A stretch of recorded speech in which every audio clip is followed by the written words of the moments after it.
Shalom, puji Tuhan kita bisa bertemu kembali dalam pesan singkat ini.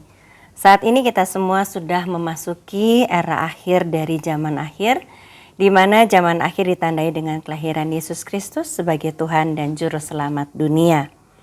Sejak 2000 lebih tahun yang lalu, kita sudah memasuki zaman akhir ini. Dan Alkitab menyampaikan bahwa di akhir dari zaman akhir ini akan berkuasa komunitas yang menamakan dirinya Babel Besar, yang dapat kita sebut sebagai Babel yang baru. Kita baca Wahyu 17 ayat 5. Dan pada dahinya tertulis suatu nama, suatu rahasia Babel Besar, ibu dari wanita-wanita pelacur dan dari kekejian bumi. Ayat ini memperkenalkan Babel Besar sebagai sebuah misteri atau simbol wanita pelacur. Dan ini sering diinterpretasikan sebagai representasi dari sistem keagamaan yang tidak menyembah Allah yang hidup, tidak menyembah Tuhan Yesus, dan menjalin hubungan dengan kekuatan politik dunia atau raja-raja di bumi. Ini melambangkan penyembahan berhala, ketidaksenangan terhadap Tuhan Yesus, dan penyebaran kejahatan di bumi. Disebut sebagai Babel baru karena pada masa perjanjian lama sudah ada kerajaan Babel yang berasal dari Babilonia yang kehidupannya sangat melawan Tuhan yang kita kenal sebagai Allah Abraham, Ishak, dan Yakub.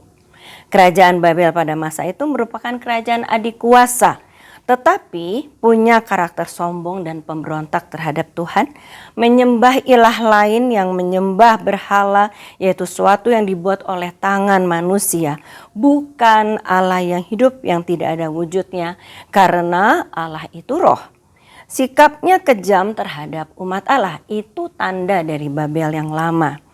Kerajaan ini sangat kaya, pemerintahannya otoriter, bertindak arogan dan sangat kejam terhadap rakyat yang dipimpinnya, tidak punya kasih dan semua orang harus tunduk mutlak kepada rajanya. Komunitas Babel baru juga akan merupakan komunitas dengan sistem pemerintahan kerajaan juga, di mana pemerintahannya akan memerintah secara otoriter, arogan, dan sombong karena merasa berkuasa, tidak menyembah Tuhan Yesus, kejam, dan semua keputusannya bertentangan dengan Tuhan Yesus. Dan saat ini sistem organisasi pemerintahan Babel baru pelan-pelan sedang dibangun. Manusia pelan-pelan dibawa untuk menyembah pribadi yang berkuasa karena memiliki uang atau harta benda yang banyak. Manusia sadar atau tidak sadar tunduk kepada sumber kehidupannya, yaitu uang, dan tidak lagi bergantung kepada Tuhan Yesus. Pemimpin-pemimpin pelan-pelan tapi pasti mengeluarkan perintah-perintah yang melawan Tuhan.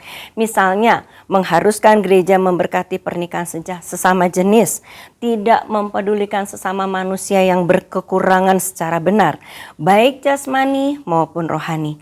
Segala bantuan yang akan diberikan harus disertai dengan imbalan. Misalnya harus mengikuti cara hidup dan penyembahan pimpinan yang arogan ini. Pemimpin-pemimpin di segala lini tidak lagi menghargai waktu ibadah dari anak-anak Tuhan atau dari orang-orang percaya. Bahkan cenderung bertindak kejam terhadap orang Kristen dan dengan membakar atau menghancurkan rumah ibadat atau rumah tempat ibadah orang-orang percaya.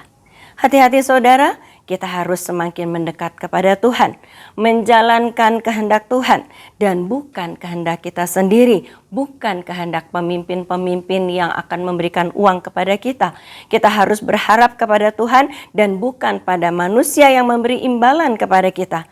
Ingat, Allah di dalam nama Tuhan Yesus yang kita sembah adalah Allah yang hidup, yang tetap sama kuasanya, sama kesetiaannya, sama janjinya.